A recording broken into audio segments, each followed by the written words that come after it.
So with that, I'm going to start with introducing myself. Again, my name is Tracy Hamlin. I am a recording artist, singer-songwriter. My biggest fan base is actually in Europe. I live outside of Washington, D.C. I'm a songwriter. I have 5 projects. I just started working on number 6, and I work a lot with Boo Hinkson. Boo Hinkson is how I came to this island back in November 2003. I was just 10 years old. But I love working with Boo. I always say Boo is equivalent to Neo because they both write amazing songs for female artists.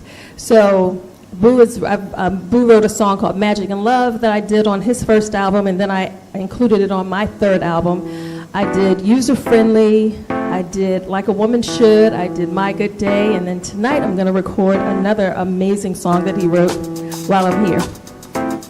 So I am also a vocal coach, and I have my own record label. So when I couldn't get a record deal, I started my own label. When I couldn't get gigs, I became a promoter. So in this industry, what I've learned is that you have to be willing to wear many, many hats. And it wears me out, but it's because I'm able to continue recording, continue performing, because I tell people that my middle name is Hustle Woman. So I hustle and I like to get things done. And I'm always aspiring, I'm always in the hustle thinking, what's the next thing for me to do? What's the next thing for me to do? So October of this year, I'm going to be having my very first Jazz and Wine Festival in Virginia. So I'm really excited about that. Yay! And so as I said, I'm a vocal coach, and we're going to talk a little bit about the Recording Academy today, but I would like to say that we all, 3 of the 4 of us, we are members of the Academy, but we're not here on behalf of the Academy. We're a part of the organization. So, they're really strict about their guidelines and policies, so I don't want people to think that, oh, the Grammys are here. We actually absolutely have information. So I'm a trustee on the national board of the Recording Academy. So I meet several times a year with trustees from other chapters. And basically what our job is to make sure that the Recording Academy stays its course in following goals. And, there's sometimes we may make deletions or additions to the different categories. And I've been getting a wealth of knowledge about the program, and we're going to get more into that before today is over. So we're hoping that you guys will leave with nuggets and nuggets of information to come. As Minister said, we hope to feed you for the next 2 days. So today is all about introducing the panelists and for you guys getting to know us and what we do and how we've done it. And then later this afternoon, I'm going to get to hear some of the singers in the room to give you guys constructive critiques on how to be better, stage performance, mic technique, vocal health, survival tips, warm-ups, remedies for when you get sick, things like that. And then tomorrow we'll have the breakout sessions with Elyse Perry talking about production and engineering, Tracy Lee talking about copyrights, performance rights organizations and contracts, and Crystal Bozeman talking about brand management, marketing, and things of that nature. Again, lots and lots of nuggets of information. So far I've had the opportunity to walk around the room and meet and chat with some of you guys. So again, we are so happy to be here, so happy to see so many wonderful, familiar faces. Hi, Rob. Long time no see, just as he takes a bite of his sandwich. So before we dig in with questions, in between I'll have some trivia, some music questions, and you'll have the opportunity to win some prizes. We have some really great prizes today. But before we get started, I'm going to have the panelists go down the line and introduce themselves and tell you a little bit about who they are. So we're going to start first with Elyse Perry. Okay, good morning.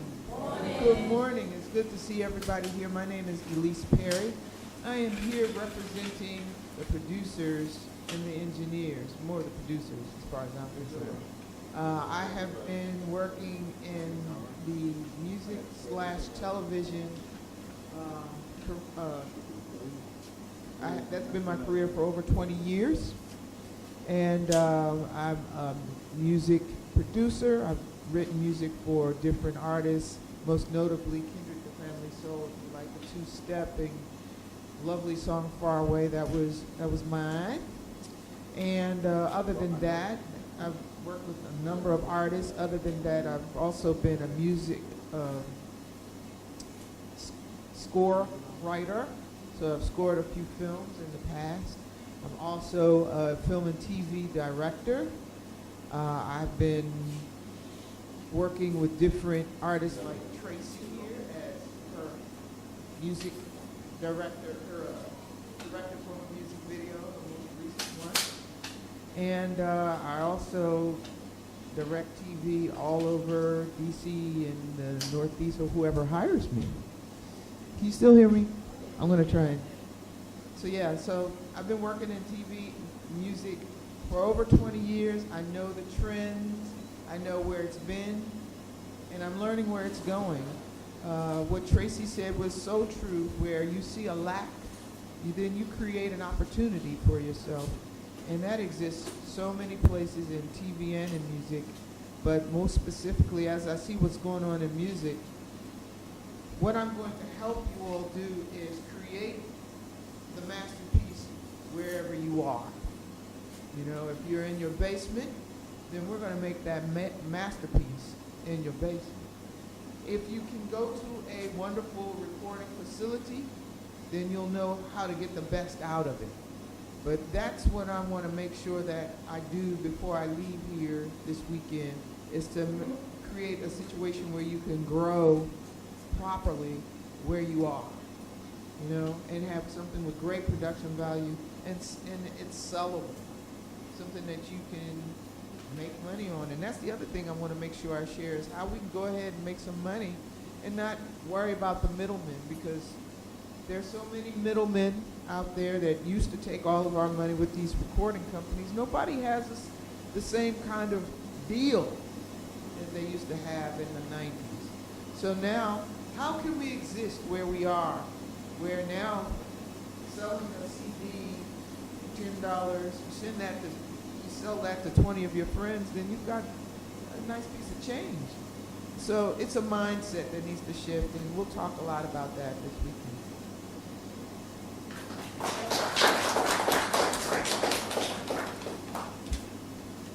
Good morning, ladies and gentlemen.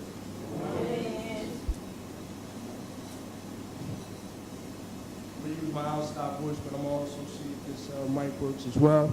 My name is Tracy Lee. I mentioned earlier that Tracy is not a big time Tracy Hamlin. I'm on a small scale. But I want to thank you for inviting me as well. I kind of wear double hats. I started off in the music business, and I'm still in the music business as a writer, as a producer. I'm a hip-hop artist. I signed my deal with Universal Records back in 1996 under Boston Universal with a guy by the name of Mark Pitts. Now, Mark Pitts still is very relevant today. He's worked with the likes of Usher, Chris Brown, J. Cole, but I was his first artist that he signed. I dropped the album in 1997 called Many Faces, and I've worked with the likes of, there we go. I dropped the album in 1997 called Many Faces, and I had 2 features on that album. One by the name of the late, great, Notorious B.I.G., and the other is Busta Rhymes. And that was right out the gate, and I was blessed to have those guys on my album, because I'm the new guy, you know.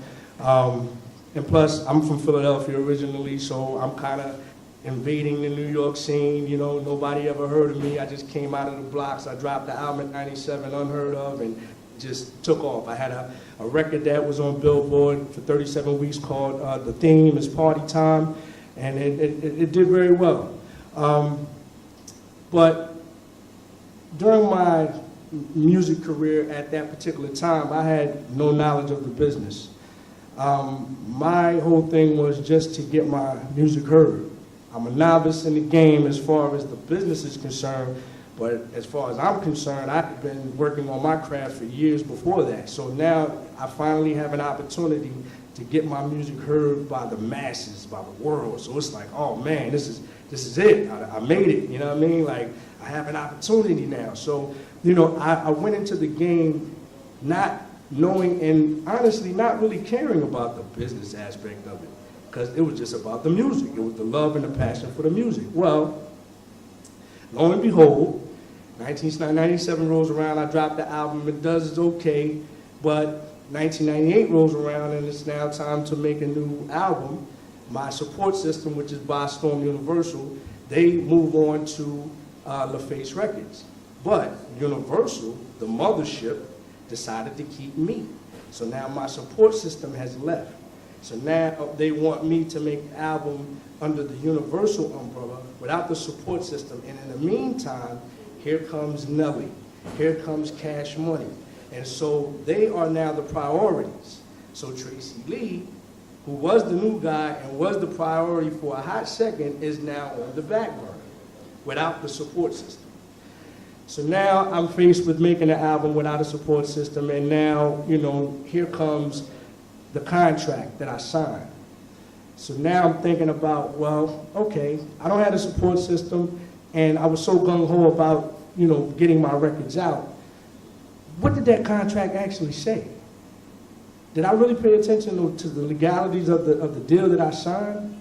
And there were some things in that deal where, in hindsight, I'll say I wouldn't have, but because I had the passion and the love for the music, I didn't really care. I just wanted to get on. So 98 rolls around, didn't make the album. 99 rolls around, didn't make the album. 2000 rolls around, I have a guy by the name of Derek D. Angeletti, who's also under the Hitmen, who are part of the Bad Boy system. This is the guy that I met at Howard University, along with Puff and all the other guys. I went to school with everybody. So D-Dot is helping me produce this album. We finally get the album made, and then Universal says, they paying for it now. They say, thank you for your time and your energy, but we no longer need your services. So I'm sitting here with a made album, second album, sound pretty good to me, but they don't want to put it out now. That's how fast it happens. You see what I'm saying? When you're dealing with a record company. They hold all the cards. They're like the bank. You know, they put out the money, they shell out the money to put your product out there, and they can pull the money back just that fast. So now I'm sitting here, basically unemployed. You know, I don't have the support system of the Bostorm label. I don't have the support system of the umbrella Universal. I have a made album that I can't put out. So what do?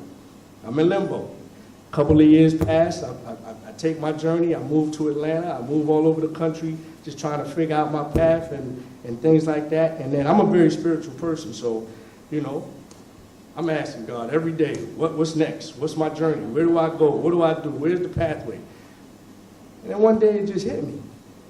Go to law school. Like, really? Go to law school? That was the furthest thing from my mind. I don't want to go back to school. I just went to Howard University, got a degree. I'm tired of school. Nah, go to law school. So, and then it all made sense. I didn't understand the legalities of the contract that I signed.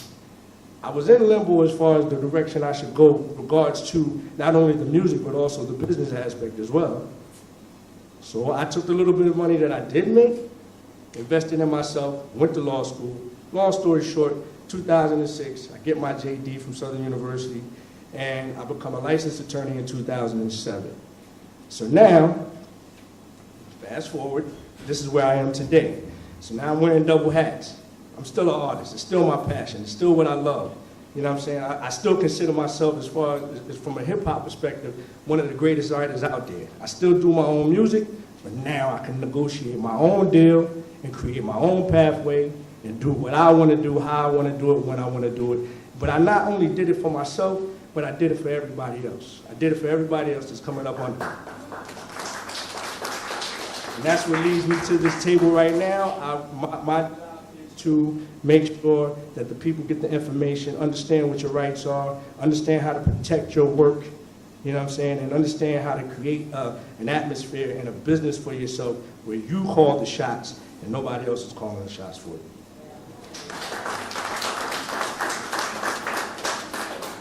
right, well, I don't know how to follow that, but we'll do our best here. Good morning, St. Lucia. Good morning. As it was said earlier, my name is Crystal Bozeman. I am the founder and president of a company called Shazir Enterprises. We are a full-scale management and entertainment company. And I, too, have been in the business for many, many, many years. Although I'm 21 years old, that's my story and I'm sticking with it. I've been in the business for quite a long time. My roots started from Detroit, Michigan. My mother was a singer, a background singer for a lot of the Motown era. You know, a lot of the Martha Vandella, the Temptations and all of the people, you know. My uncle was the lead singer of a group called The Dynamic, similar to the Temptations and all the, you know, Smokey Robinson and all those good people. So we started. We were a musical family. We were in that entertainment, in that industry. And so, of course, growing around that, you know, I just kind of got a little bit of it. You know, although I never really wanted to be a singer per se, I had the ability, you know. So, of course, you know, I kind of started dibbling and dabbling. But for me, that wasn't really my field or my niche. You know, I wanted to manage. I wanted to be on the business side of it, the back end of it. You know, I've been told I'm good at bossing people around. I'm good at telling people what to do, and I was born to do that. So that became my niche. That became my forte, and I'm like, hey, you know, yeah, I sing and I get out there, and like Tracy said, you got to understand the business because you will get bit by big sharks. There's a lot of sharks in this industry, and so that really moved me toward learning the management aspect of it so that I can help protect you, help protect the artists that are in the business who don't have a clue, be that voice, be that negotiator, be that one that, you know, has your best interest and make sure that everyone else has your best interest. So, you know, I've been blessed to, you know, have a very good clientele. I have various clients from acting, from modeling, from singers, and one of my direct clients, you all may know her, the multi-Grammy award-winning Maya, you know. She's one of my clients. I've been with her for many, many years, been through a lot of ups and downs. And so today, or these next 2 days, I'm going to come to you and help bring some tools and information that will help you understand why you need a manager, why it's important to have someone to be with you, that you can build a relationship and be your confidant, be your protector, and you work together as a team. So I'm going to bring some of that information to you. I'm going to bring some of that to help you along your journey and also to help you be able to be creative and express yourself from an artistic expression, a creative zone, and not have to worry about a lot of the legal logistics or the logistics, you know, from the business side. But knowing them, don't get me wrong, you need to know, but still having someone who can take off that load for you, take that off your plate while you be the great person that you are. So thank you for having. I'm excited already. I'm just like ready. Let's do this. So thank you. Before we get into the first panel question, I just want to piggyback off of a few things that Tracy Lee mentioned. I too signed. Can you guys hear me okay? It's on. Is that better? Is that better? There you go. So I too just signed contracts and got myself in a couple of interesting situations before I decided to start my own label. And another thing that Tracy mentioned is you have to be willing to wear more than one hat, which I also said in my introduction. A lot of people not just want to follow their passion, they want to be famous. And there's so many more layers to the industry and being successful than being on the Beyonce level. So there's so many layers below there, and it's not doing yourself a disservice or settling for less. I am comfortable living in those layers, and that's why I'm still able to work and I'm still able to report. But it's really important for you to not wait for opportunity to personally come knock at your door. You have to be willing to step out on faith. Like when I started my own record label and when I became a promoter. I mean, I have literally done performances overseas, New Orleans, Atlanta, Georgia, Baltimore, where I'm from. And so what I would do is I would find clubs that I knew had a great following. And I would go to the owner and say, hey, this is who I am, this is what I've done, this is what I propose. Let me have a Saturday night. I get 100% of the ticket sales. I keep 100% of my CD sales. That was me wearing my record label hat. And you keep the bar, you keep the food, and it's amazing how many of them said, sure. And so we both did the promotion, and when I would sell it out, I made way more money than I would have if I had gone to that manager and said, hey, can you book me for a gig? Facts. You know? So that's something to think about. Create your own destiny. Facts. Step out on faith and just, as Nike says, just do it. So my first question goes to Crystal. Can you tell us a little bit about your company and how you got started? Well, as I said earlier, I just had this burning itch of producing events and managing events from the beginning stage and watching it evolve into kind of like an analogy of a baby. You know, that whole birthing process, that whole carrying everything, for the process, and then seeing the end results. I've just always been fascinated by that kind of thing, and I've always been fascinated by being in the craziness of putting things together, you know, managing things, putting stuff together. And so for me,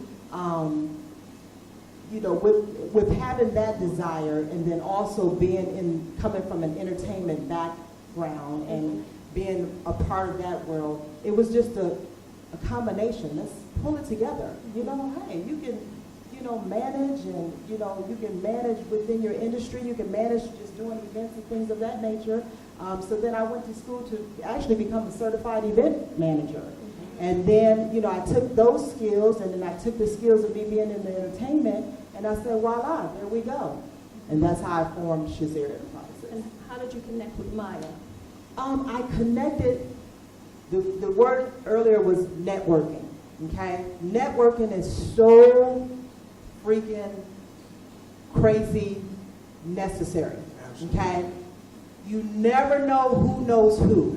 You never know who's sitting in this audience right now that knows who, that know who. So networking is everything. Opening your mouth and speaking, you know, now don't get me wrong, learn when to talk and when not to talk, you know what I'm saying? And also learn to listen. You know, sometimes we do too much of this and we don't listen, so we miss. We miss a lot of things. We miss who is who, and finding out who we're sitting next to in the whole 9 yards. Just sitting here with Tracy, we discover we have a mutual friend. You know, the same person that we know, you know, so you just don't know, you don't know who's who. And so actually with me, you know, singing, as I mentioned, you know, because I do sing still sometimes, occasionally. But I actually, a mutual friend of Haji, Maya's father. I used to work with him. A mutual friend, absolutely. Networking, see, you never know. But a mutual friend went back and told Haji who I was, because we played together at a gig. We had a gig, and he told him who I was because Haji was looking for a vocalist at that time. And so he gave him my information, and he called me. He said, hey, yeah, I'm Haji. I'm Maya's father, you know. And so that's how that relation came about. I started dealing with him, and then I connected with her, and from there it's history. That's how we got connected through her father. That's a great Yeah. story. And back to what you said about listening, I always tell folks it is important, especially when you walk into a new environment, to practice the 80-20 rule. listen 80% of the time and speak 20% of the time. That's hard for somebody like me, but it works. Me too. 80-20 rule. Keep that in your pocket. Can I add something Yes. about listening? As the producer type in here, listening is the most important thing. For me, what I didn't say is that along with producing, I worked at BET for 12 years. And I remember when Tracy was emerging. I remember when Tracy was emerging. I remember when Maya was emerging. I was working on Teen Summit when Maya was dancing. So I was able to watch and see what people valued from every level. From a video level, I saw how they chose videos.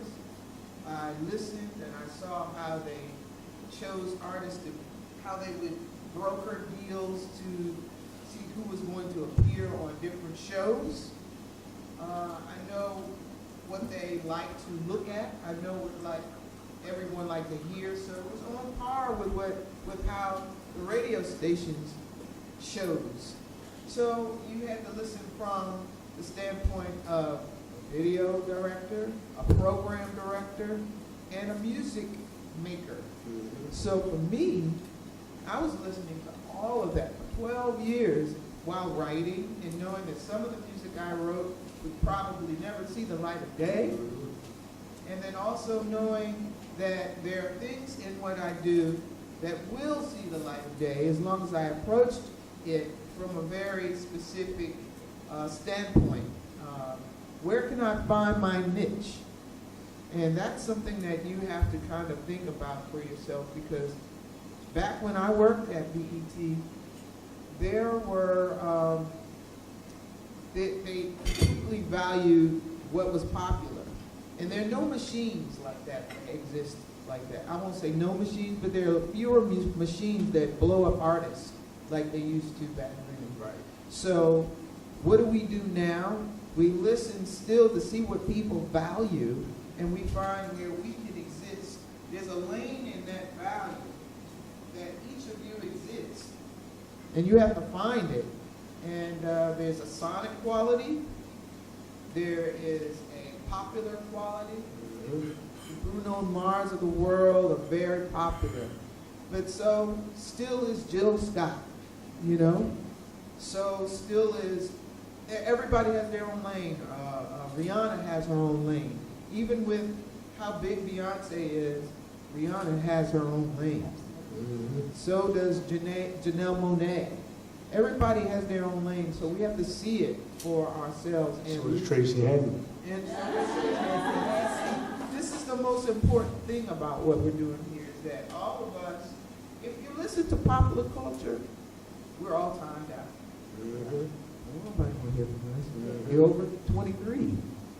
But that's a fallacy. It's not true. There you go. And then you have to find your way. And I think it's wonderful how he has created new life for his career that people will actually listen to.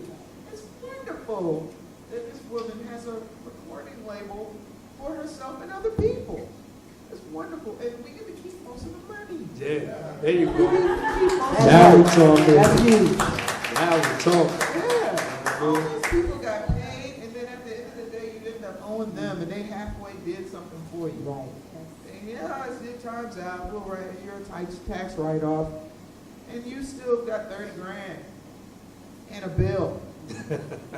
So I think it's great that this man is like, you're going to learn how to do this and keep most of your money. You got to spend, but you can win, though. Invest in yourself. Yeah. Yes, you have to invest in yourself. And the great thing about today is it does not require the money that it required years ago. When my first CD came out in 2005, I spent $30,000. And now I spend, I'm even embarrassed to say this loud, but I try not to spend more than $500 to $600 There you go. per song. But the great thing is I have a lot of wonderful friends that I barter with. So if I write for somebody or I sing on somebody's album, they'll write a song for me, or they'll play on my project. But I only work with people that I know that I can trust. Yep. So bartering is something that It's you guys another option. it's absolutely another option. And tomorrow we're going to get even more into that. Tracy, before you ask that next question, could you say that last part again? You work with people only? That you trust. Yes. Trust. So Remember we talked about the 80-20 thing? That's the 80, right there. Yes. Listen to that right there. That's Absolutely. important in this game. Yeah, because you want to make sure you don't do 3 or 4 songs with somebody, and then when it's time for them to reciprocate, they've disappeared. You know, so I have a pool of probably 20 folks that when I need a song done from scratch, if I need somebody to write lyrics, or they may send me tracks and want me to do lyrics, or they may send me a song and want me to sing lead and arrange the vocals. So we go back and forth, and no money is exchanged. So, and it's absolutely wonderful. And Boo Hinkson has been a part of that as well. I mean, whenever I need anything, I just call Boo and he is there. So I'm blessed to have wonderful friends and family like Boo Hinkson. No doubt. Yes. So my next question is to the panel. Any of you can answer this. If there's someone in this room or someone from St. Lucia who wants to move to the United States to pursue whether their career as a musician, an artist, a songwriter, what state would you suggest they go to and why? Do you have to move? Well, There you go. Yeah. that's a great answer. And the reason that I asked that question is because I have been asked that question from folks that live here. But I love that answer. Technology today, you don't have to, I mean, you know, if you want to frequent the States, you know, that's cool. But technology today, you don't have to move anywhere. I wish I could move here, actually, and I could still get what I need to get done from right here. And I want to piggyback off that because you're right. Technology, we're in it's good right now. You know, it could be a double sword, but technology is so good right now. You can do it from anywhere. We didn't have that back in the day. You know, so back in the day, that question, you know, you would probably move to New York or LA or something like that because that was, you know, the way to go. But now, because technology is so awesome and you can do it anywhere, use your resources right here in your own backyard. You got what you need right here in your own backyard. And if you use that, you're getting the community support, you're getting the support from the Prime Minister and the whole 9 yards. Use those resources and then spread abroad. If you feel like, hey, I'm going to go to New York, I'm going to go on over to the States, and I'm going to go to New York and parlay, I'm going to go to LA and parlay. You can do that, but you can do that right from here. And to connect the dots, going back to what you said earlier, it's about the network. So if you got the proper network in the States, you got the proper network here, you don't need to move a muscle. Like I said, you can frequent if you wish, but as long as you have the network there, you don't have to move anywhere. I think you need to travel. Yeah. I think that what you need to be able to do is first initiate your ideas where you are, and then once you have done your networking, perhaps there is one person that can take that one thing to the next level. Great point. You know, let's say, for instance, now that I know, pick somebody out. Now that I know Layla Hathaway, do I have enough of a relationship with her that I can say, hey, can you just sing backgrounds on this? Or can I sing on what can I do? What can we do together? Mm-hmm. If we have enough of a relationship that I can ask her bass player, I'm going to get so-and-so to play on this track. And you go to LA to do that track. And then who knows who stops by the studio while you're doing that track. Right. Then, oh, there's Layla. Layla walks in. And I'm not saying that Layla is going to be your friend with that situation. This is an example. You sit in the studio with that person, and then she comes in, and he's like, oh, that's kind of dope. And she decides to sing a background track on it and stack and stack and stack, and you're just like, oh my God, what did I just do? What you did is you showed up in LA at the right time, and then you have what you need, and it's something you could have done here. I'm not saying you have to move, but I do think that when you have opportunities with people who can create value to your product, create value. If you think about it like that, then you just flow. You go with the flow. If you sit in the house and not do anything, Right. you won't get anything. Right. But if you can do it you can do it down the street. You can take next month and go out to LA and just work with people. My point is just get it done. If you have something or somebody in another state or in the States or somewhere else to go that you can get that value for that project, for that song, then do it. Be willing to travel. Be flexible. Get your passports in order so you can go and flow. That's what I think it is. I mean, I got asked that years and years. You need to move to LA. You need to move to New York. I was hard-headed. I didn't want to do it. But I did travel. Yeah. And I did have quite a few people. I live in Washington, D.C. I ain't moved. I'm not going to move. As far as I know, I might spend some time somewhere else. I'm ready to go wherever my passport lets me go. I'm ready to go. Because the opportunities, they don't just stay in your house or in your city, but you can go and come back. Yep. That's all I'm saying. Yep. You don't have to move. I don't think you have to move. You want to travel with a purpose. So let's say if you have relatives in New York or you have relatives in Atlanta, before you go, do your research and use social media. See who you may be able to. Lots of folks have connected with me. I'm working right now with 2 Japanese producers who found me on social media. They were fans of mine, and they reached out to me in my inbox to say, hey, I want to do a song with you. I did my research and found out who knew these guys and if they were legit and if they were honorable, and they absolutely were. And I'm going to Japan August the 5th to perform one of the songs that we did. Yes. Yo, Trace, Travel. how dope is social media? Like, you can get in the room with anybody in social media. With anybody. And like I said, if you reach out to folks, you would be surprised because most people are handling their own social media. So you would be surprised at how quickly they respond and how open they are to you. But I think it's another reason I think it's important to travel is because when folks see you, they will keep you in mind when opportunities arise. Like 2-3 months ago, I met this young singer-songwriter. She's a rock and roller. And I got a call that they were looking for a young singer-songwriter who plays guitar to come and perform for 100 members of Congress and Slash from Guns N' Roses.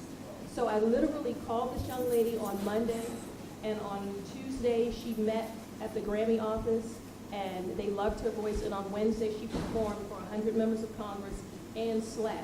And then that brings me to another point. You got to stay on ready, because this young lady, she had 48 hours to get ready for the biggest performance of her entire life, you know, and she was ready. You know, she had a ton of songs, she had YouTube videos, she had bios, she had everything that was necessary, and that's how they were able to make the decision that quick. And now she's going to be working with the guy who produced a bunch of songs for Guns N' Roses and Aerosmith. So preparation meets opportunity. You got to stay prepared. For my next question, as an artist, there are always going to be peaks and valleys, always, just in life. So in this music industry, let me tell you guys one of the things that I do to keep me going. I always tell people that it's important for you to have that go-to place, because it's going to just be constant ups and downs. So when I feel myself going into the valley, I meditate, or I jog, or I shop. But I try not to do that. But I think that it is so important for you to have your go-to place, whether it's yoga or prayer or meditation, and just start to think about yourself, because one of the things, as a matter of fact, at home I'm about to do a sister circle where we're going to deal with loneliness, because what happens in this industry, people get attached and connected and they want to check on the brand. They don't check on the person. So people are always, Tracy, what's Tracy Hamlin going? What is she doing?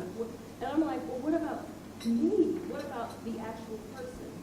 And so it's important for you to really start thinking about how you feel and why you feel, and when you're, feeling like, oh, I'm so tired of this business, you have to have that place, and you have to find that place yourself.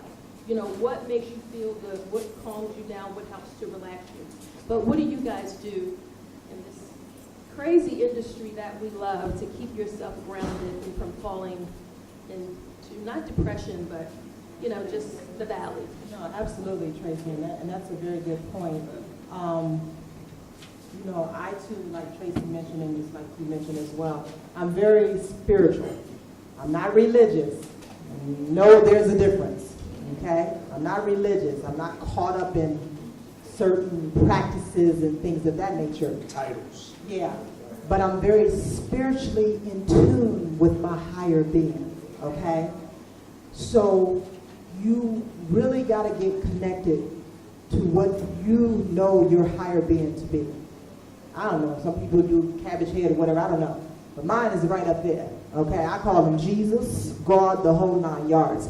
And so you have to have that spiritual connection to help keep you grounded and rooted in what's truly important. And that's God, you, your health, your life, your family, and then everything else follows. And so with meditation, and also candles. I'm a big candle. I love candles. I love lighting scented candles, whatever. It's something about that light that I just, feel like I'm just, floating and, relieved.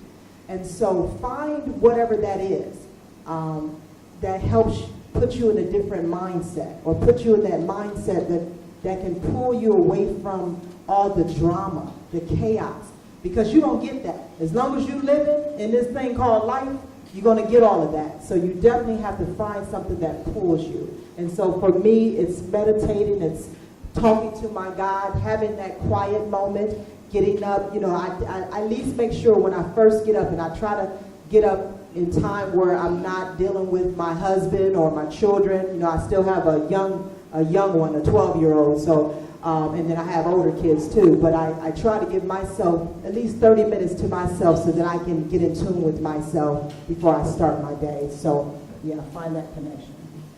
I think my safe haven, in addition to, like you say, talking to my God, my kids, I have a 3-year-old and a 1-year-old. So, you're still at the innocent stage with those guys. So I look at them, like my son and my daughter, and I just look at them and be like, what am I really worried about? Like, what's really important?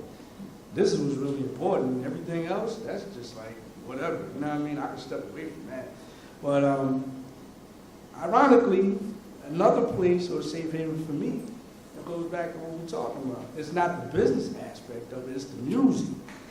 That's my passion. Like, that's what I love. That's what God put on my mind, heart, and soul. So when I get a chance to just listen and zone out to the music, I'm great. Like, this, and I listen to all genres, man, from gospel to, hip hop to, R&B to classical to whatever. You know what I'm saying? It's my bad. I'm winning out.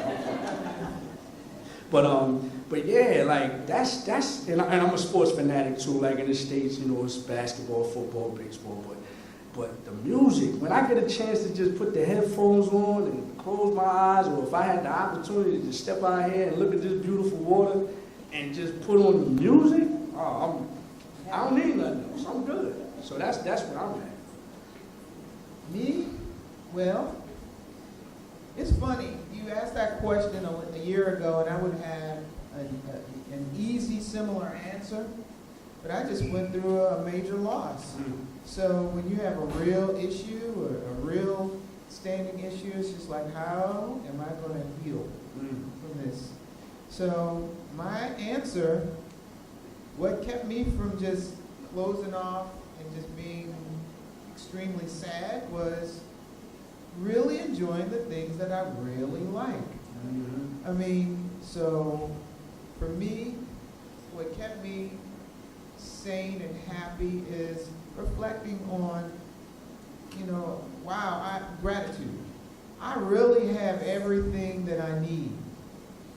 I really have an opportunity to wake up every day and try again and do again. In the studio, I send the engineer the track that I'm going to be singing to, and I let him know how many tracks that I'm going to need. So I'll come back to that in a second.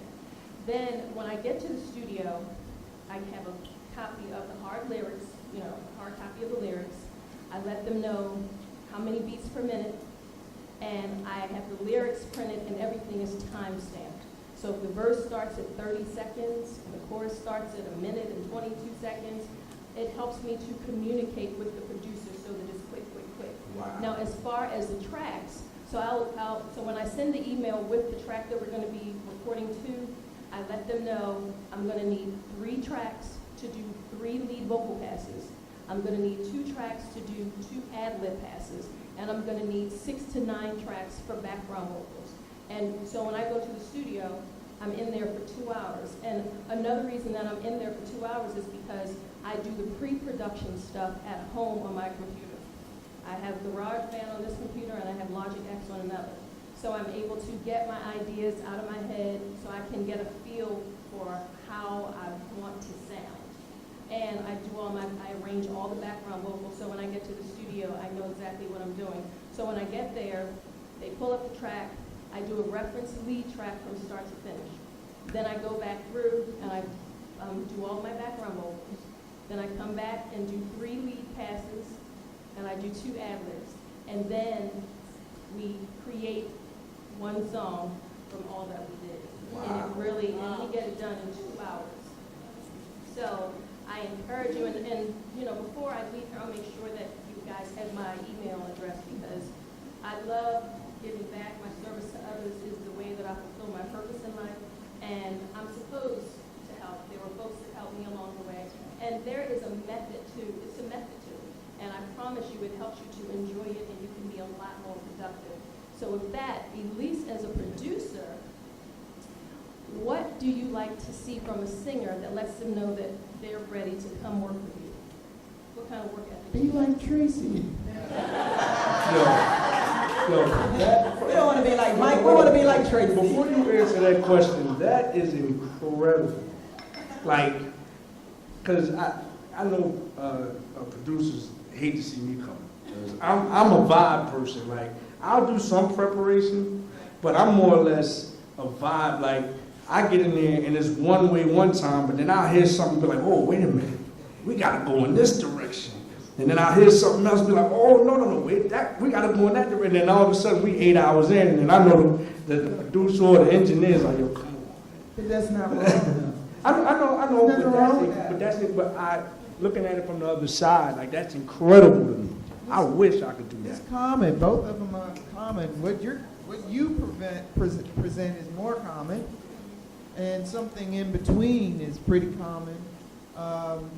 It would be great, and I think Tracy comes from another school of singers and musicians.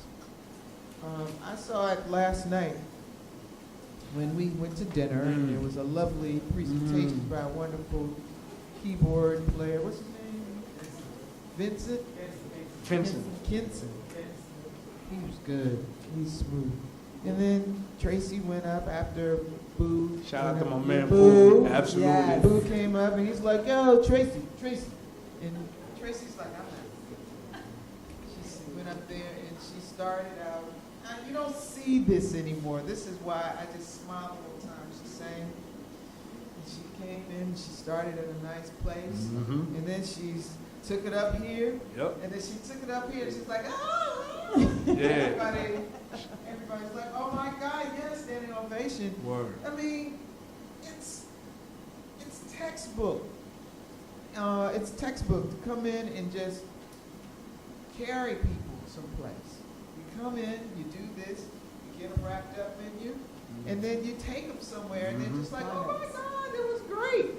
But she also does that in the studio. I have yet to get into the studio with Tracy, but she's a dream. I can already hear it. I mean, what she prepares ahead of time. But a lot of people don't do that. A lot of people don't have a garage band, computers at home, and prepare like that.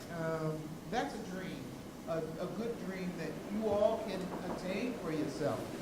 But as a producer, what I do is pretty much assess anybody who walks in the door. You know, where are you? Who are you? What do you have? And I just have them, I just like to get to know them and see where they are. A lot of people come in there with nothing. They want you to create magic for them. I'm not a magician, but you know, if you come in there ready to go and ready, you know, I got this song, and sometimes people just sing it. Sometimes it sounds like a hot mess, and sometimes it doesn't. But my job is to create something so that when you walk out the door, you have a song. So if you have a song in your heart, my job is to help get that song out of your heart and out into the speakers. So sometimes that creates a situation where I have to do a little writing and adjusting, phrasing, and maybe you want to say this.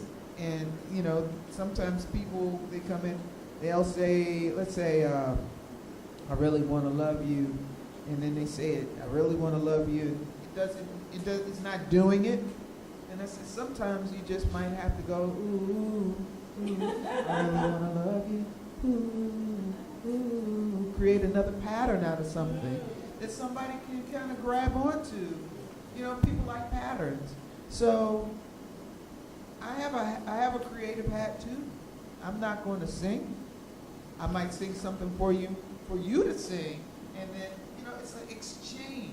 So I'm ready to exchange every time I'm sitting in that room with somebody. I'm ready to create something so that they can build off of it. So I have to stay flexible. It's a Tai Chi, Qigong thing with me all the time. It's just like, everybody's not going to walk in and say, I want this, this, this, and this. Right. Okay, thank you, bye. They're not always, most people don't do that. Right. And if they do, you still leave room for them to shift and change and offer something. I think I did walk in on a session with Tracy once, and I think I just gave her an ear opinion. But it's great. It's all you need sometimes, and that's too much. You're doing too much. And to be able to respectfully give feedback. Am I still on base with the question? Because, you know, as a producer, I have to stay flexible and then know when to say, don't do that. That's not what you want to do. So being flexible and firm at the same time, and listening, and then hopefully bringing out what you really intend to create for yourself. I've had artists come in and they just sit there and cry for the first hour. Oh, wow. Yeah. You know, some of the people cried and just talked about their last relationship. I said, well, let's put this on. I get it now. Let's put this on tape. Yeah. One of my favorite singers, she was breaking up with her dude, and she cried. And you know, I was recording in my condo at the time, so the recording booth was my bedroom. So I just said, lay down. Lay down, go ahead and get it out. And then I would, you know, kind of get some stuff together. Sometimes I'd have a track ready, and sometimes I would build there. And sometimes I'd build on a loop. But the bottom line is letting people get it out, figure out how to get it out. So, you know, if you just want to be some of these hard-nosed folk who just like, you know, she ain't singing, she's just coming up in here crying. It's like, well, yeah, let her cry, get it out. If she has something in her head, get it out. If I can impress upon you anything, these 2 days, I would say find a way to get it out. It has to come out, or else then you'll be the depressed person trying to figure out what to cook to keep from being sad. No, we can get it out, and if you're with the right producer, you will always get it out. You're somebody that you can trust emotionally. That's my gift, is people really trust me with their emotions, with their stories. And sometimes it's not simple as, yeah, well, we're going to knock this out into such and such and so give me that beat, turn it up loud in my headsets. That's cool, but some, you know, and you got to be ready for that person. But I just think, keep on Tai Chi flexible all the time, because somebody's ready to cry or scream or cuss. And I've had some crazies. Just one guy, he's like, yeah, the man is, he was just yelling to, I can only book him at certain times of the day. I mean, it's life adjustment. And that's just the producer part. Then there's the engineering part. That's another thing. But Qigong, Tai Chi is how my gift is being flexible. Thank you for that, Elyse Perry. So my next question is for Crystal. If there are some people in this room that want a manager, what is the process? Is there a particular process that they should follow? What would you suggest? First of all, before you answer that, how many people in here are looking for a manager? Anybody? Okay. And then I have a part B to that, but go ahead. So I don't necessarily say that there's one or many processes per se. I think it's just as simple as, one, knowing who you are and what it is you want to do.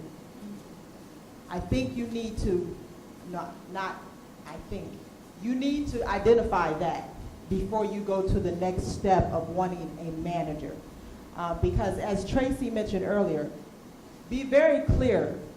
You need to be flexible in wearing many different hats. Okay, whether it's promoter, whether it's some of the legalities of it, producing or whatever. You have to be flexible in wearing many hats, which means you need to do your homework. You need to know the industry. You need to know some things. You know what I'm saying? Now, don't get me wrong. You don't need to know everything, but you need to at least get started in knowing some things, which will help you know who you are and what you want to do. So by the time you come to me, I'm going to be another vessel or vehicle that can help with what you already started, help develop it, shape it. We work together as a team and help define the level that you are on and then help take you to the next level. So I think that would be the start of the process, the formula. So let's say, thank you for that. Let's say you have an artist and you are giving them guidance and they're not following your direction. What would you say to them and how would you handle it? Good question, and that happens all the time. That happens all the time. Make no mistake, you're going to have a lot of disagreements. And the way I typically handle it with my clients is I try to get them to kind of step back. I break the situation down to them, and I try to get them to look at it in a different view, right? Because everyone has a different view of looking at things. So I try to bring it back to what is going to benefit them in that particular situation.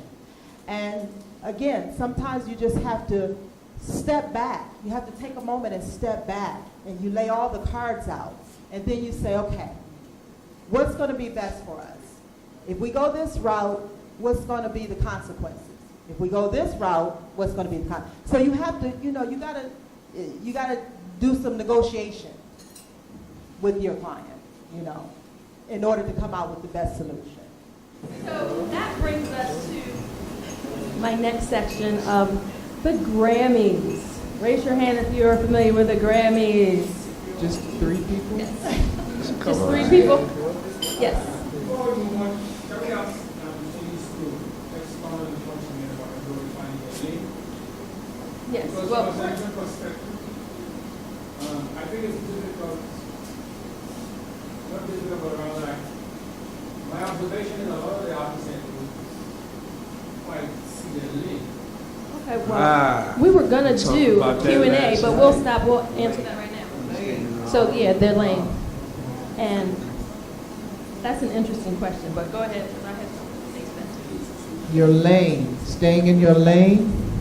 Finally, okay, let me expound on that, right? So for instance, I understand clearly the demographic that I belong to now, that is, right? But I also know that I can write stuff for the younger generation. But I will not want to stay the type of form that the younger generation. Right. So what I do is I write songs for them. But I still write from my demographic. And the other thing I've understood of my demographic, they're not very tech savvy. So we don't even download music. So we still want a hard copy of a CD. So I can still sell 1,000, 2,000 CDs to sell music. That's what a lot of guys might do, not pay attention to. That at our age, these people are not going to go and find stuff on download and history. They don't. And it's still traditional. So they want to see it and photograph it. So the myth that people are not buying CDs is not quite true. And I don't think Oh, it's not true, and vinyl is actually coming back. So, your lane, if you want to do vinyl, is also attached to how you were, how much money you want to spend It's expensive. on that.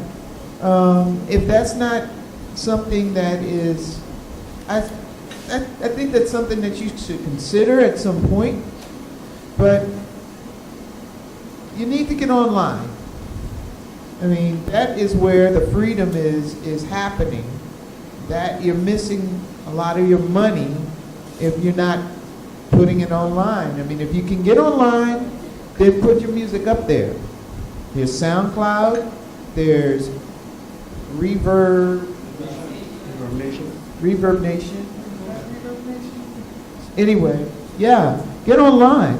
You have to put it up there and be mindful and continue to send links to people and find ways to monetize. It's not hard to monetize. That is what's going on now, and you can keep all that money. What you give is like a 30, 70, 60, 40 split sometimes, and you get to keep 60% or 70% of your own. So back to Lane. Pop culture is from 15 to 30. Age is 15 to 30, or even 12 to like 30, 12 to like 32. And so I would venture to say for the majority of people in this room, we've already aged out. Real talk. I mean, I've been out. I've been gone. So, but I'm relevant, and I hate that word. These words like that'll hurt your feelings too long. But, sorry to cut you off. You've turned, what was the term you used? Timed out. You've timed out for mainstream. For mainstream For pop culture. Right. Mainstream pop culture will time you out at 30, 32. I think they they really don't sign people. The people who still sign people, they don't want anybody too much in their 20s. you know, yeah. So when you say stay in your lane, are you talking about the kind of music that I'm not understanding. It's a general, he's asking a general So- question. It's a general lane. question. So And- even if it's about the kind of music that you do? Yeah, but So- I'm not suggesting that just seeing, I was about to say, it's understanding, especially with the music, as far as I'm concerned, it's understanding your demographic. Who are you talking to? You know what I'm saying? If the audience that you're talking to wants the feel and touch of the CD, then unfortunately you got to give them what they want. You know what I'm saying? It may cost a little more, but this is what they want. They want the feel and touch of But the I have a CD. solution to that. If they want it, you know, if you could talk about the younger generation, they not doing all that. They online. You know what I'm saying? And you need to get online, but I think that CDs, you need to continue to make CDs. I don't think that you should walk away without your calling card. If you're performing, you need merchandise. You absolutely do. However, there are some audiences that I perform for all day long, they want a CD. But I do house music. So they're going to go do downloads. They don't want physical. They'll buy vinyl if you have it. But they're going to download. But this is my new latest thing. These are CD cards. So it's the size of the face of the CD so people can still purchase and sign. Because a lot of the new cards don't even have CD players anymore. So depending on where I am, and that's why you have to know your audience and know who's coming. So if I'm doing a jazz festival with a demographic of age 35 to 70, I need hard copies. I need a physical CD. If I'm doing something else, I have these cards. These cards cost 69 cents to make. And I sell them for 10 great big dollars. And people want, well, sometimes more, it depends. But because people still want your autograph. So this allows them to get the autograph, and you just take the code from the back, put it on your, so this is one of my CDs, and you just get the download number off the back.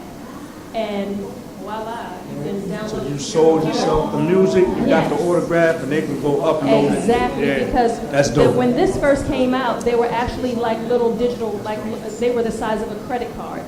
And people, you know, some people just thought, well, you can't sign it. But this is something people will keep, they will frame, and you can sign, you know, still give your autograph. So, Plus they got to keep it because that's where they get the music. exactly. Well, I mean, That's good. From the they code, download the yeah. card, They can't just take it and fling it Exactly. away. They're gonna hold on to Yeah, it they paid until they $10 download for it, right? Exactly. Metrics are everywhere. I mean, if you know you're selling to the people on the island, then you know who your audience is.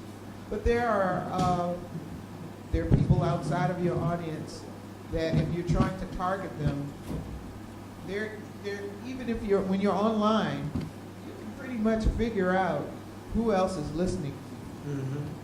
And if you venture out a little bit and find out the rest of the metrics of the people who are listening to you, then you can target them specifically, and then who knows, there's another 20 people, and another 20 people is another $20, $10 purchases. And also you're extending your reach. So I urge you to go that extra inch and figure out who's listening to you. Use the net, or at least just the people in the room. Who else is listening to you, so that you can target them? People still believe that direct mail does that. That means if you're performing and you have an email list, use that. That is everything. Yep. Your email list is. You control who is listening. You're not controlling, but you control who. You can identify. You can identify exactly who's there.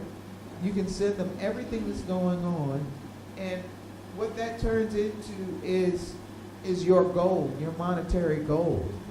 So definitely go the extra mile in finding out who's listening, and keeping all that information very close to you.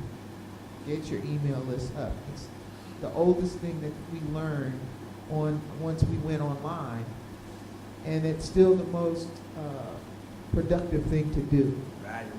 Very valuable. Yep, very. Thank Hey guys. So, and we're going to go more in depth with a lot of this stuff tomorrow in Crystal's session and Tracy's session and Elise's session. But we're going to open up the floor for questions. Please raise your hand if you have a question for us. Yep.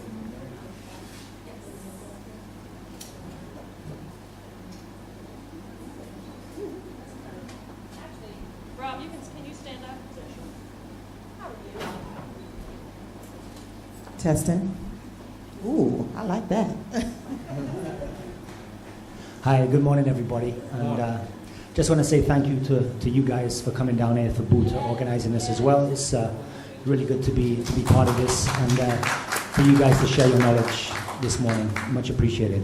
One thing I just wanted to ask, I have quite a number of questions which over today, tomorrow, I may just ask them. But one thing that came to mind, as far as royalties and things like this are concerned, Tracy, you talked about, you're not necessarily on the Beyonce level. There's many different stages, of your artistry and where you maybe go.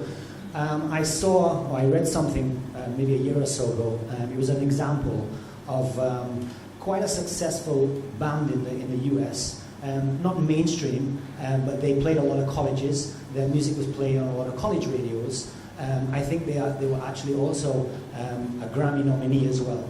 And the point, and they also had a few YouTube videos that were probably over 1 million views as well. And the point they were making, they had all of this, they were on that level, yet still their annual royalties really computed to a few $100s.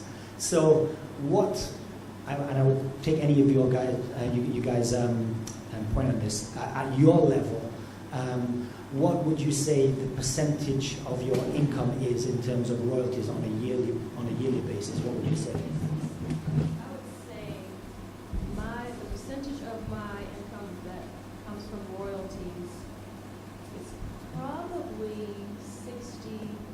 60%. But that's also from me selling product at my shows, because people are impulse buyers. So that is a great way for me to move. Again, my biggest fan base is overseas. So more people overseas are downloading my music over there. And it seems like, and Tracy is actually, he's going to touch base, he's going to talk more about performance rights organizations and all that too. How many people are in here coming tomorrow? Oh, great. Okay, good. Yeah, so, but a good portion of my income comes from royalties. And what's interesting for me is every time I release a project, the sales for my first project soar.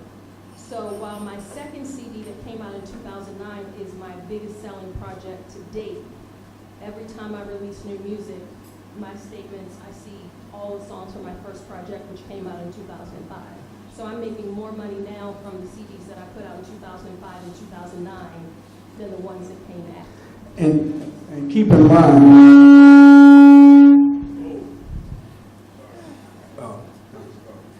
and keep in mind, her royalty rate is based off of her being the label. She's the actual label. She owns her product. It's going to be different if you're an artist signed to a label. Right. That's a big distinction.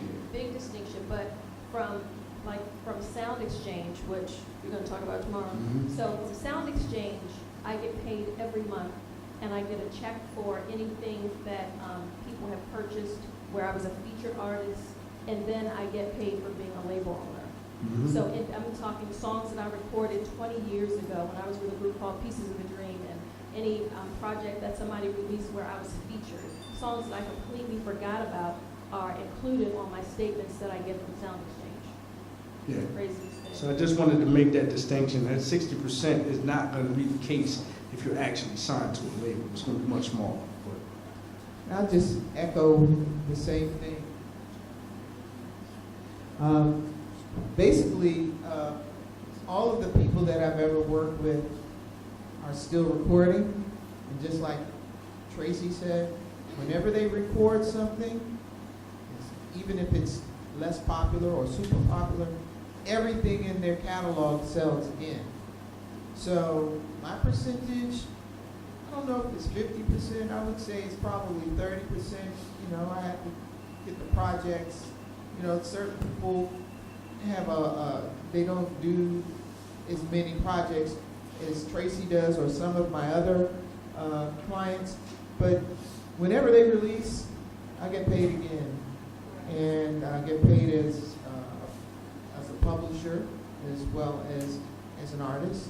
So it works out really well, but I think the biggest thing is if you stay working, you stay getting paid. And that's what's happening for me, because I have 5 projects. I do jazz, R&B, and house music. And so with house music, I'm releasing probably anywhere from 2 to 5 singles a year, sometimes more than that. So I've just been constant with releases, and that makes a big difference. That helps you choose who you work with too. Because if you're working with somebody who it looks like their project is going to go to the shelf, you never know that. But if people are approaching their project in a way where it looks like it's not going to see the light of day, or the day after they release it, and that's not a judgment. It is how people are handling their business. You want to see your work go somewhere other than on somebody's shelf. So choose wisely. Next question. Thank you. Again, I concur with the previous speaker question. Thank you very much for coming and assisting us down there. But I noticed most of your experiences, which are very helpful for us, have been for performing artists. I want to go in a slightly different direction. Persons that might, a few like me in the room, I don't know, who are no longer interested in performing, but we do compose. And I'm looking at the position of publishing and getting your compositions used. And I don't know if the panel could give us some direction in that regard. I can. We're going to talk about that a little bit more. What I have actually been able to do is create opportunities. I've never been a singer or performer. So it's either what I compose for somebody, and I love the word composition. I've never been comfortable with the word beat maker, because I compose and I arrange, I write. So yes, and because of that, I look for the proper clients that can provide that for me. And sometimes that has been music under television. So I've created music to be music beds for television shows, news organizations, advertising agencies. I've done that. Also, in this new media, people need music. Here's something that I've been working on doing, and I challenge you to do this, even as you may not be 23 and tech savvy. I encourage you to try this. What I was thinking about doing was even creating music libraries for organizations that require music that they don't want to pay that huge fee for. Somebody might not want to pay Boo for a song. You know, Boo's like, oh, well, it costs this. And they're just like, I have $2. And so what these music libraries create is they create music loops, and they charge you a certain amount of money for usage in your video, documentary, or whatever program, your product. So they have it where you can buy a temporary license for it. They have it where you can buy a license that's a lesser quality. But the bottom line is that you can create a situation where people can rent your music over and over and over again. And that's something that I've been working on. I have no problem saying that because I'm not the first person to do it. There are people who are doing it now. It's like, what is the quality of your work? Just put it out there for people to use for however they need to use it. That is a new business model for VH1 and MTV. They're just going out and they're finding people to create music to put under all their little reality shows. And they pay them a small amount, but that's a stream of income. So we can find, there are places that you can do that. I'm listening. But I get the impression that you still have to produce. You still have to produce the music you said to be. I'm asking whether the composition may not have been recorded. I'm talking about you might have your sheet music, you have your lyrics, and you need somebody who would perform it. Now, you see, it's not a performed piece. The composers may not be a performer. I understand. And he just wants to get his work performed. Okay. So from that side of what- Something that's sheet music and not something that's been recorded. It's not recorded. Oh. So you need a singer, you need musicians, and a producer. You need a band. It's a virgin piece of music. Music director. Again, I think that, what is How do you get that into the market? okay, so you have someone like Boo here, and you read, you have sheet music. You find somebody who is a music director or someone who said, if it's already scored, then it's just like, hey man, I really want to get this. I want to get this played. If you can't play it yourself, or somebody can't play it for you, you can easily get stuff like that scored, obviously, on your. I want to give Tracy your voice. You want, the thing is, if you love what Tracy does, you can. If you have a score of your music, Let's chat about you it. give it to Tracy. Tracy takes it to her music director, and it gets played. You have an audio copy. We record it, you re-record it, or do however you want to do with that, and then it's there. You have someone like Boo that's here that does something like that, and if he doesn't do it, he can put you to someone else that does it. But this is how you start, especially if you haven't played it yourself. And I think that if you don't play, if it's not recorded, you can get things scored. Anything that's on the score, there's software that can play that. I think Sibelius is one of the softwares where you can actually play. You have Sibelius? What's the other one? But Sibelius, Sibelius, and you can get. It has instruments that it directs it to. I think they have a MIDI instruments in there, and it'll play out all your parts. So if you don't play it, then you can get it played through the software. So Sibelius is one of them. And outside of that, again, you have people that you can have play it out. Yeah. But you got to get yourself in the room with the people that can play it out. Like you're in this room right now. Right. Like no one would know that you had sheet music ready to play unless you made yourself available and expressed that to people in a room like this, where they can say, "Oh, really? Okay, well, let's have a conversation," and then it goes from there. And Right. Exactly. Who's a music director in here other than Boo? That gentleman right there? and the Director, back here. Say Yeah. hi. Yeah. He's a music director. Yes. And that's, oh, I'm sorry, go ahead. No, I was just going to piggyback off what Tracy was saying. That's exactly what it's all about, networking. It goes back to, and these are words that you're going to hear from us all throughout today and tomorrow. Networking. Do your homework, do your research. Who's who? What events is going on that I can go and present myself and go and say, hey, I'm a composer. I write music, I compose but I don't have anybody to sing. I need producers, You got to put yourself in the mix. You got to put your face in the place, what I normally like to say.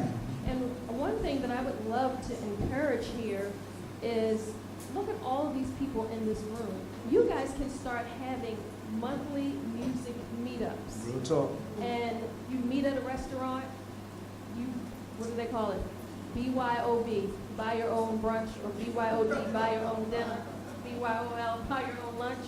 And it's a great time to network. We do things like that at home, and it allows for people to connect. Like we had an event last year where there were producers, songwriters, musicians, singers, and producers were able, and everybody brought their music. and we had headphones set up in the room, and so a producer could connect with a singer and say, hey, I have this track I need to sing for. Or a singer could have a track and say, hey, I need a producer for this, can you listen to this? So I think that's a great way for you guys to stay in touch, and then you can meet, like, what's your name in the Turquoise music producer? Timothy? Yes. So connect with Timothy. So I encourage you all, before you leave today, get numbers of at least 3 people that you don't know, and follow up and stay in touch with them, because that is how you network, and that is how you create opportunities. You never know, the next Grammy Award-winning song could be from somebody right in this room. You know what I mean? So, you know, there, and here's a...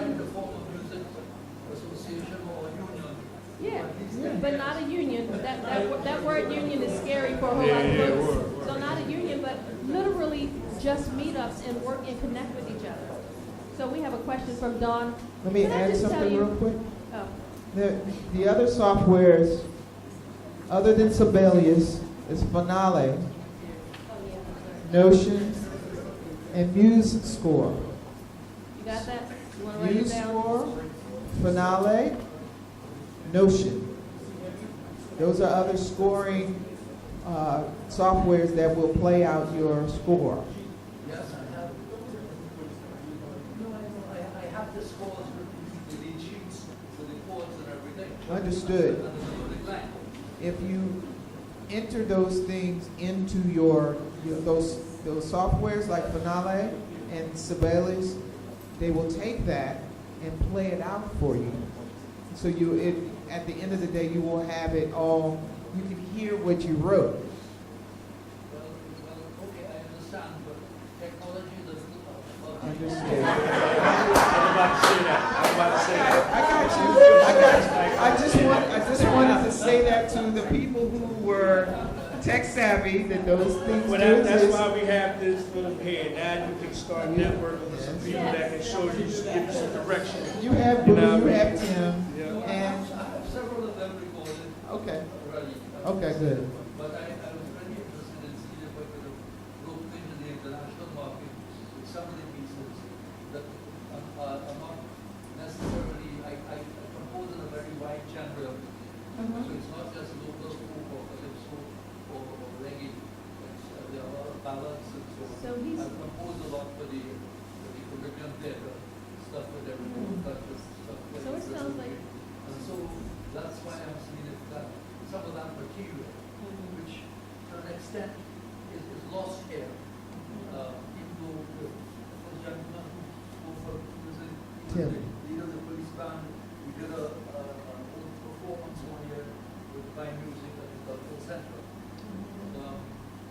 I was the host of the year, but what I'm saying is, it was nowhere. So it sounds to me like you're interested in a publishing deal. So there's information that we can get to you to help guide you there. So we can chat with you at the end to give you some websites to go to. And we actually have friends at home that may be able to help with that too. So we'll make sure that you have our information. Okay? So, that was a question. Did I say that? Yeah, I'd just like to add my gratitude to you guys coming down and sharing all this invaluable information with us. My question is, how different is the world of audiobooks to what you do? Because there's some of us in this room who are not of the music industry. So myself, I'm a writer of children's books, and I have my friends now starting to push me into doing the audiobooks. So a lot of what you're saying is interesting, but what are the nuances and differences between the music industry and the audio book industry, where some of the platforms will be the same because you would just upload it as well for people to download? But what are the nuances, and what should we be looking out for that's different to what the musicians in the room would be looking out for? That's a great question. I know somebody who did that. I don't know everything that they did, but outside of making sure that you had a great recording, is that a problem yet? Being able to record it? Because you need a good mic and good and time, and just to be able to make it make sense with how you record it. That's my common sense.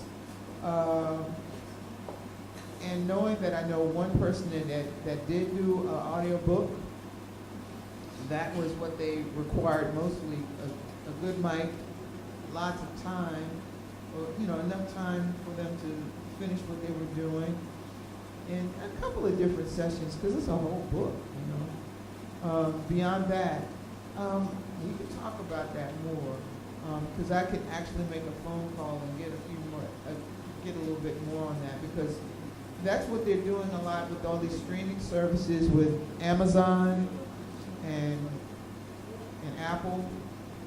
That everybody who's writing books now is creating a companion audio book. So that's another bit of publishing that I don't have perfect information on, but I know that basically that's what it's turning into. I know I have a friend who has written a book, and I said, are you going to go the audiobook route? He says, yes, but that's the next step. So are you going to self-publish? That's one thing. And so there are a couple of things. And let me get back to you. You say you're going to be here tomorrow. Let me get back to you on that, because I can get a few specifics. Different but the same. Different but the same. There's Same also a but different. Grammy category for audiobooks as well. There was a project this year in England where they picked some 10 authors, their top authors, and they just did a project. Did a project, and it was only for audiobooks. So the books they wrote was for the audiobook project, so you cannot get the book in print. You can only get it in audio. So it is becoming a big market. You know more than I do. But I'll get back to you. Thank you. Dawn. And that's another form, of the business, of the music. That's another whole platform and avenue right there as well. So, good stuff. Okay, someone over here first, then I'll come to you. Thanks. Yeah, thank you for coming, and all those who are here. My name is Hayden. I'm an artist and a producer. So my question to the producers in the panel is that what do you think would be the next level for a producer to go to, especially in a small island like this? Also, I work with some artists, and I want to know from you that is it wise, or because I was a singer first, I sang before I produced. You understand? So is it wise to go into production and sing at the same time while he's trying to get that business going and stuff like that? I just want to hear from your side. What's your advice in that? I am the Renaissance woman. I have 3 careers, 2 or 3 careers. I don't sing, but I do produce music. And I think that my daily mantra right now is one day at a time, one thing at a time, but that doesn't mean that tomorrow you can't be the singer. This brother right here is an artist and a lawyer. I'm a television director, and I'm a music director. Well, not a music director, but a music producer. So I have 2 careers. Is it wise? If you can do it, it's up to you. You'll hear people say, oh, jack of all trades, master of none. No. It's master of one today and master of one tomorrow. Time management. Time management. Time management. That's what we were talking about earlier. It's important to be able to wear multiple hats. Yeah.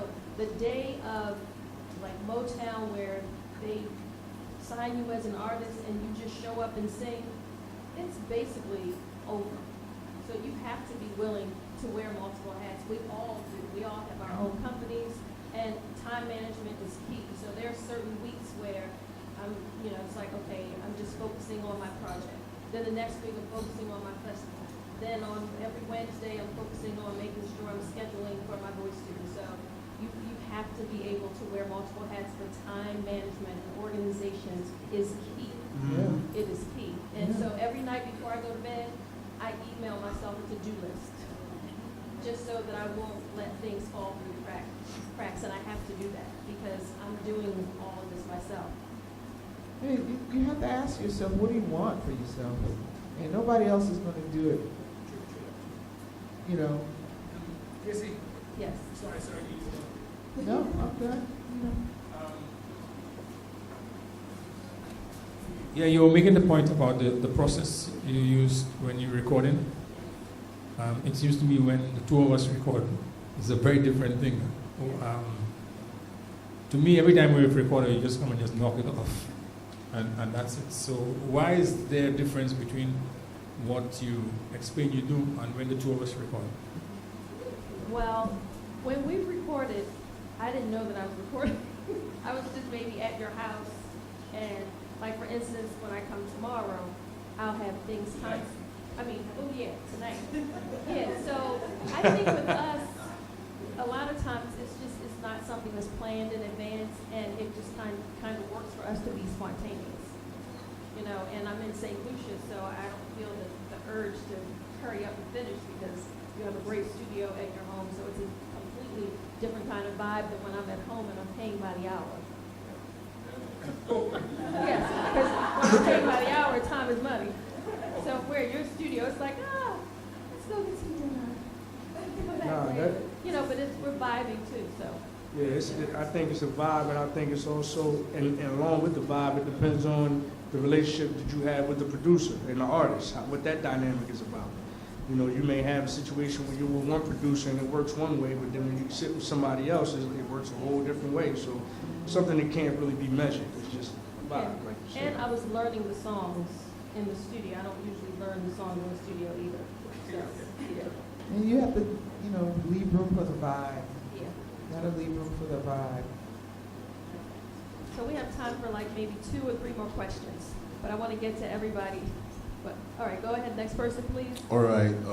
Sorry. Yeah. So my name is Kasim. I've been a recording artist probably since when I left school. That's probably like 2004. So I have a question in when it comes to generating your royalties as an artist. A lot of my music has been published by myself. Meaning like we leak ourselves, we go to the radio stations by ourselves, we email the DJs, we WhatsApp the DJs, we put it on YouTube, we put it on SoundCloud.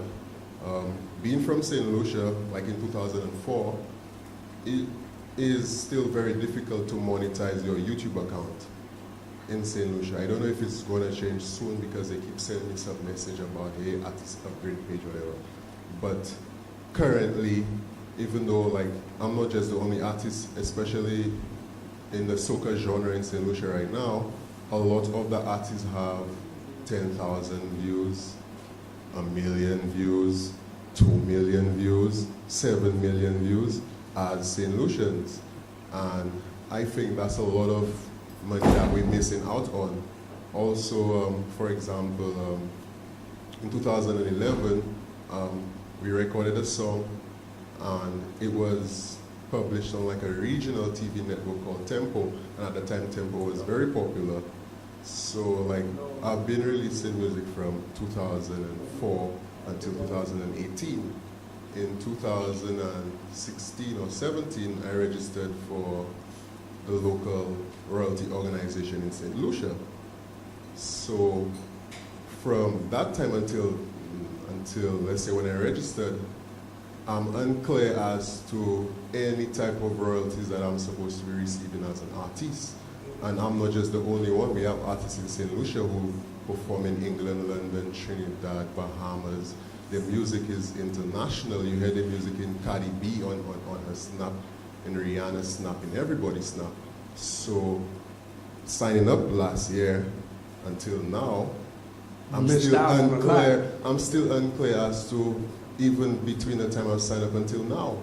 I'm trying to find out, like, if as a St. Lucian artist, if one, I should even register down here, or two, are there ways that I can go above the royalty collection system down here? Because in my understanding of business, I would understand that they're collecting and keeping a percentage, which is very ticklish. But if on the internet now, I can go and track on YouTube and see, well, hey, people listening to my music in Romania, in Russia, in Canada, in St. Vincent, Germany, saying a comment and a like. And I'm sitting here in St. Lucia. I may get to perform, I may get to go overseas, but you getting 60% of your income in royalties. But I have a body of work and I'm constantly recording. Yeah, no, but I mean royalties is royalties as a creator on a single. I've done advertisements, for example, where I've gone to studios.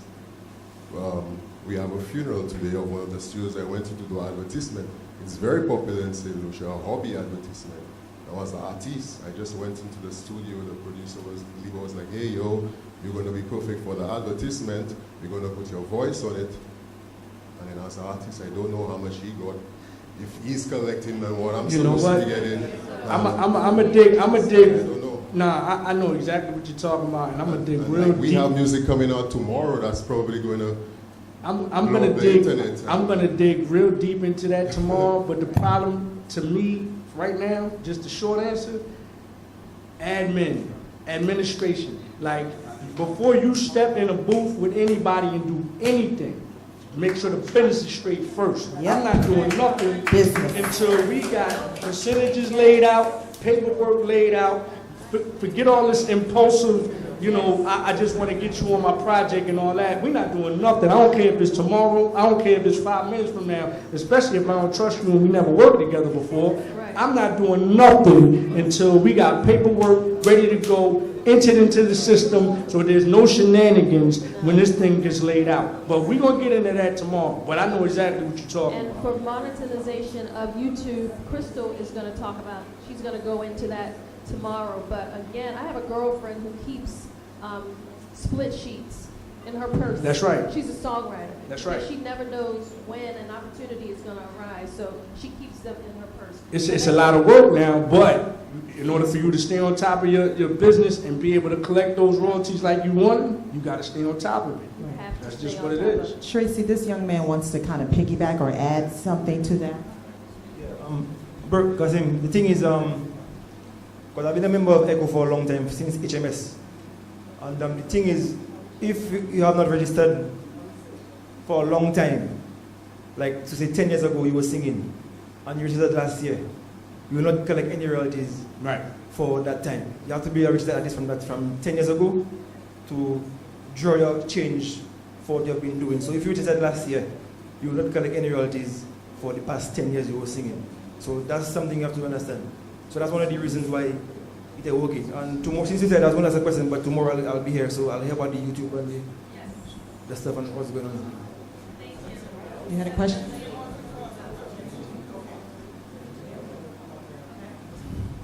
Yes, good morning, everyone. Good morning to the panel. Yes, so I have a short question, well, 2 questions, but I will give my prelude to that question. One of the things that I noticed is that Spotify is one of the most popular streaming service available.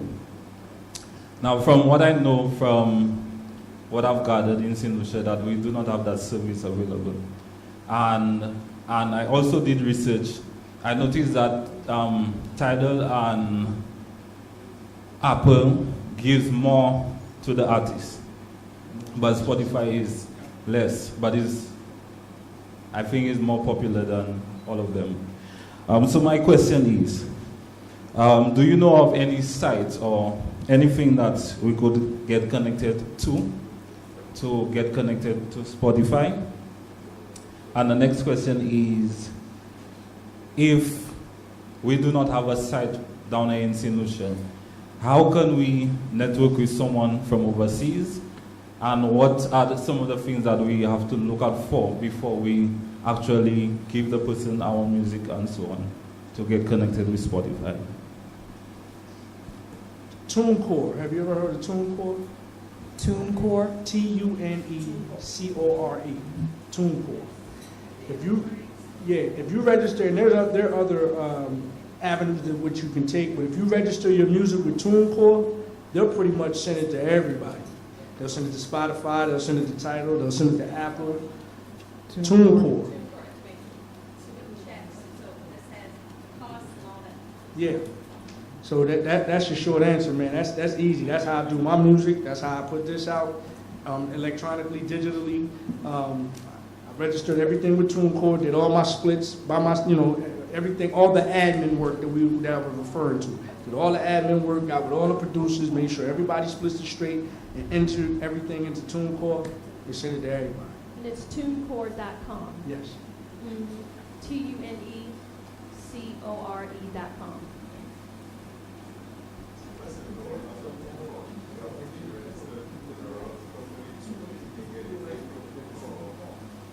No.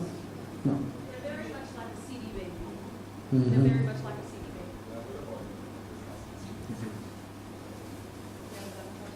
baby. Good morning, everybody. Thank you for coming to share your knowledge with us.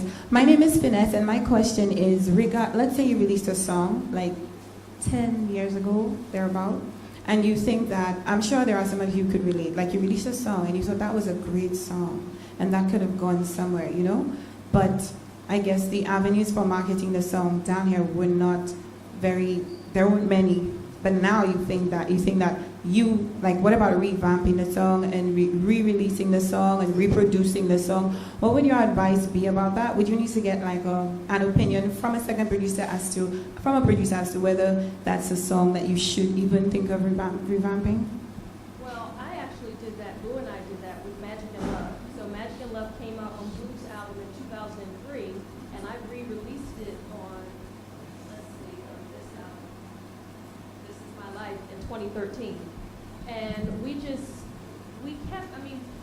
basically updated it a little bit, right? Yeah. But I mean, it's personal preference. If you think it's a great song and it's something you feel needs to be re-released, follow your gut, follow your heart. There's no recipe. It's all about timing and luck. So if you think you should re-release it, by all means, absolutely do it. Because I did a song with Boo called User Friendly that we're probably going to re-release that one again because it's a great, great song. So follow your gut. Absolutely. And what about if you want somebody else to do it?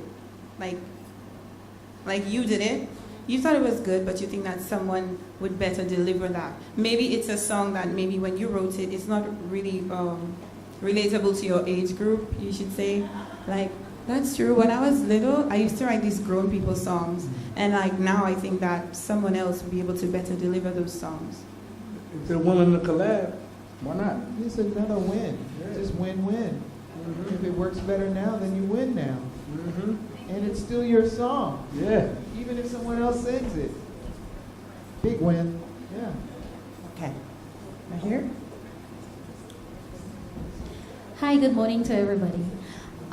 Really nice of you guys to come down here. A lot of information, very informative. What am I? I do, well. Sorry. Oh my goodness. So I write songs. I also compose them. I sing. I do a bit of keyboards. How difficult would you say is it to get somebody to actually do like your songs?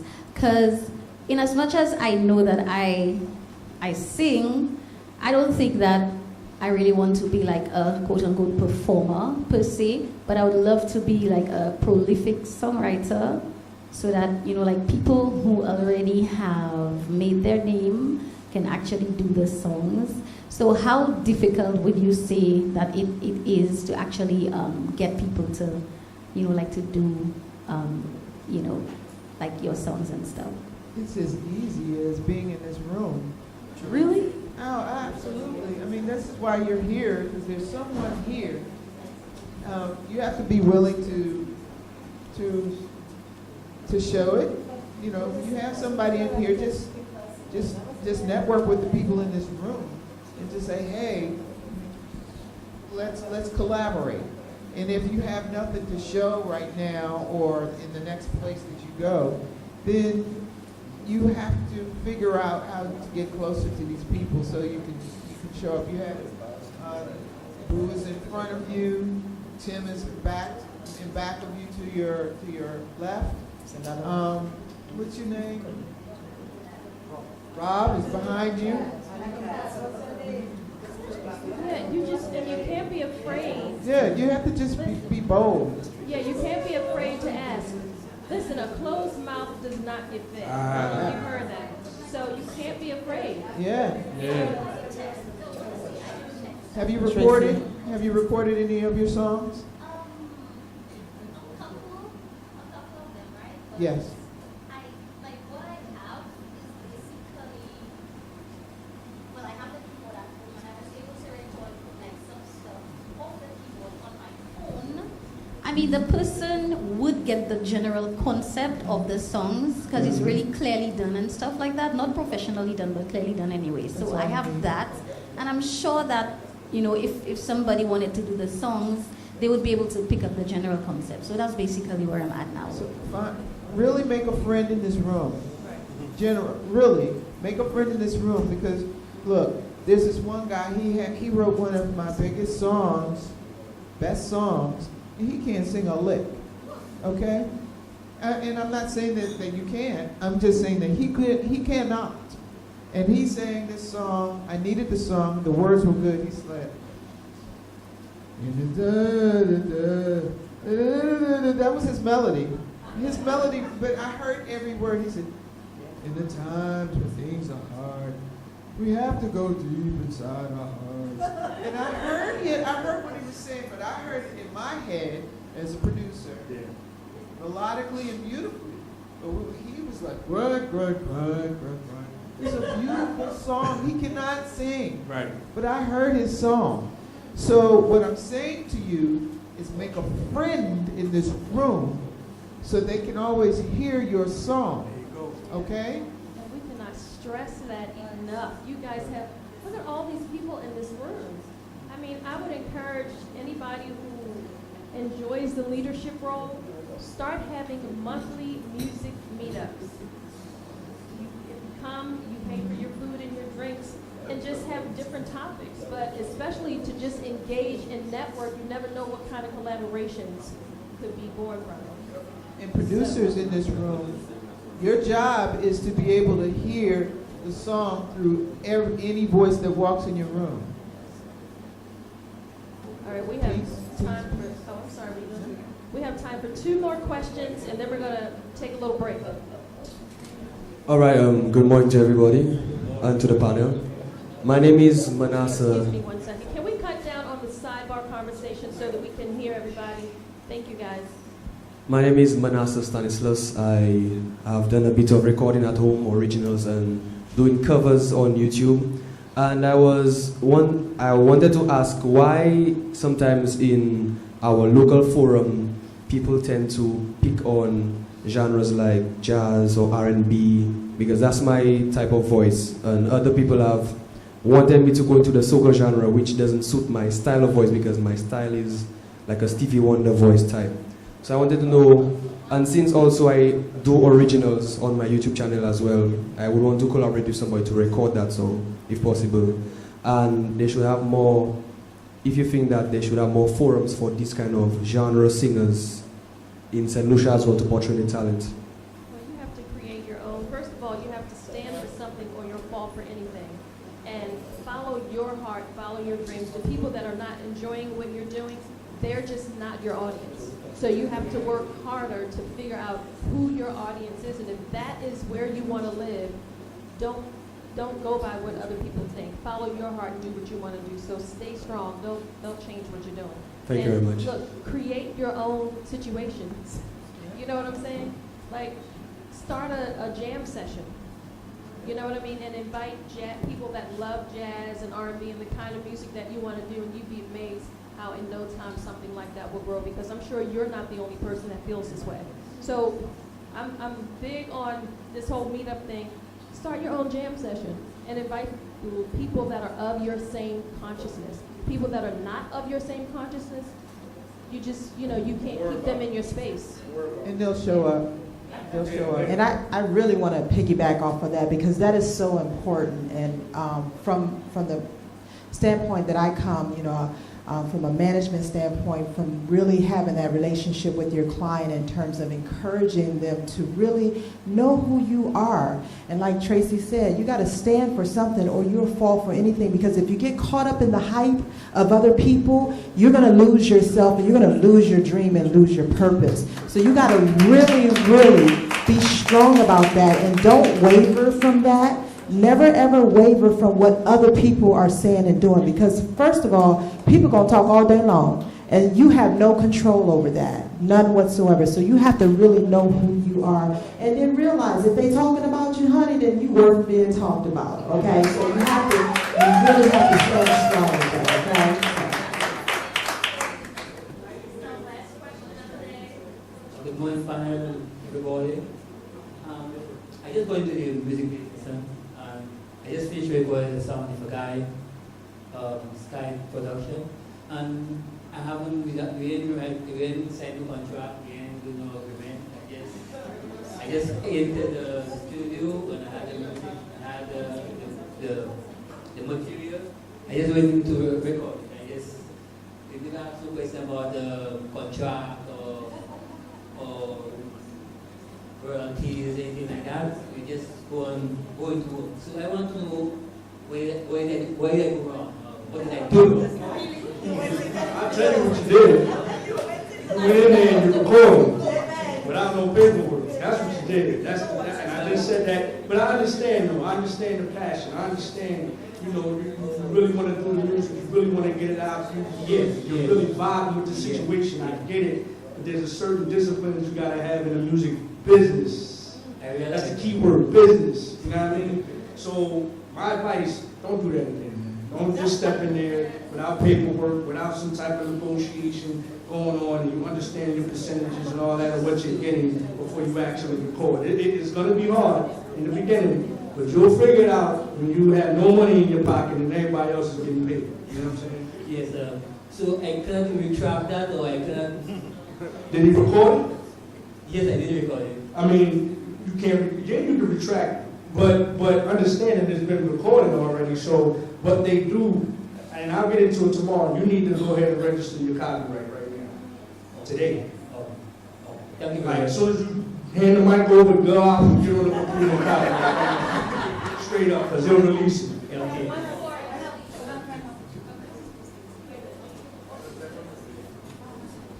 Just one comment. My name is Naomi Grandison, also known as Ngozi. I just want to make one comment about what the gentleman said a while ago. We have to take into consideration our culture. As an artist in St. Lucia, well, it's been about 8 years, maybe a little longer, because I worked with groups. It's very ticklish when you begin to speak contracts with people. And I'm not discouraging the rise and the elevating of self and the knowledge. I'm just expressing from my point of view that I don't know, that there is a challenge when you begin to start speaking contracts right away. I'm not discouraging us from doing it, but I'm just letting you know I empathizing with the rest of us here. But I do believe, of course, registering your music, ensuring that you have you're with a music agency and so on, and that you know the right way to approach the person, because they do not have the knowledge that you know. They will not see it like that, and they can put you off. I've had experiences where I speak contract, and that discourages people from contacting you. Let me tell you something. So I just wanted to bring that up as a comment. They do the same thing in the States. It ain't nothing different in the States. They do the same thing, but hey, this is a business. We talking business. Are we talking business, or are we talking a jam session and we just rocking out? There's two different things here. If we want to rock out, yeah, let's rock out. You know what I'm saying? Let's cut the cameras off, let's cut the recorders off, let's rock out. But if we're talking about getting in the studio and doing some business, and you're going to release this for monetary gain, I don't care how you look at me. You can look at me sideways, up, down, front, back, whatever. We're not doing nothing if you're trying to get some money out of this, and I can't get a piece of the action. Nah, we signing some paperwork, period. Yeah. Period. And if you keep doing the same thing, you're going to keep getting the same results. So if you want something different, you have to do something different. And maybe call it an agreement instead of a contract. Because people, Can we get everyone to listen up, please?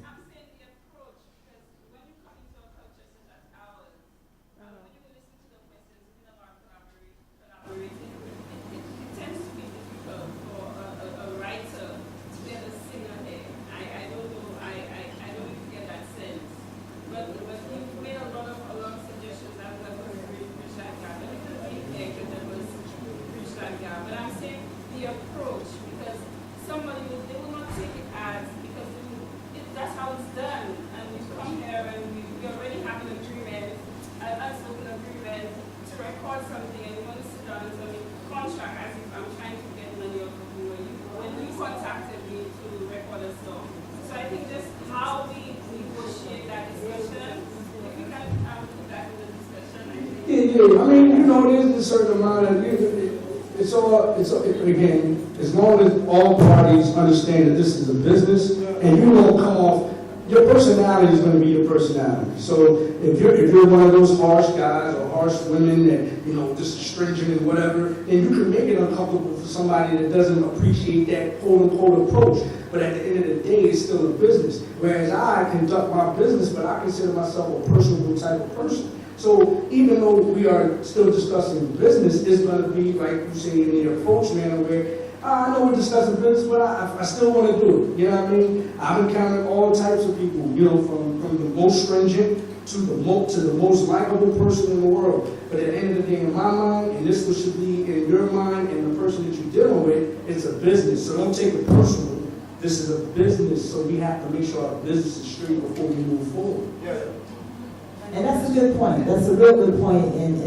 And you need to know that because, again, these are the ups and downs. These are the things that you have to deal with in the business.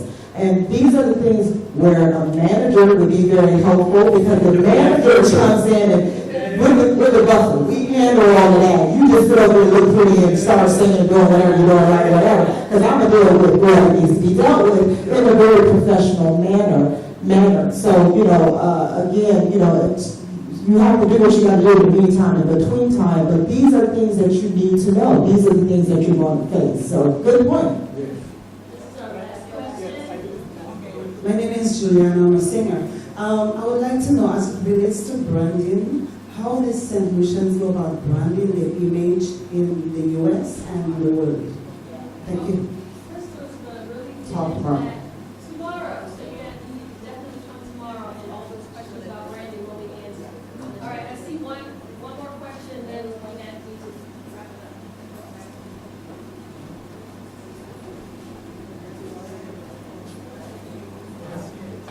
Yes, good day all. My name is Tracy Hamlin, and my former name I shall mistake. Reggae singer-songwriter. In terms of the process, I know process is a long thing, but one point in the process, they were I think he was making a point about he recorded and he had a contract, any proper agreement, a global agreement which has no proof of existence really and truly, other than the two people involved. But when it comes to the copywriting of the music, we often told that mail it to yourself, or from the time you have a recorded copy, it's because we don't really have a proper copyright agency in St. Lucia, but we have the register of companies who copyright intellectual properties. But in terms of actually being specific to musical works, it's lacking in that part. So on this particular business, people go to somebody and they will tell them to email to themselves or something like that. And I think that's a big, I don't know how big it is, but for me it's a big thing because I've been looking at this process for a while now, and this has been one of the deterrents in me properly releasing my music. Yeah, so that's what I would very like to get something concrete among us as to echoes of the copyright. There's registration and it's copyright. Well, I think echo what I understand, and I just did some research on it. I think echo just attracts some royalties. They don't register the rights to the work itself. But again, I hope you guys will be involved because we'll dig more into that. And that could be an issue because I did in my research didn't see like we have in the States a copyright office. You know? All right, well.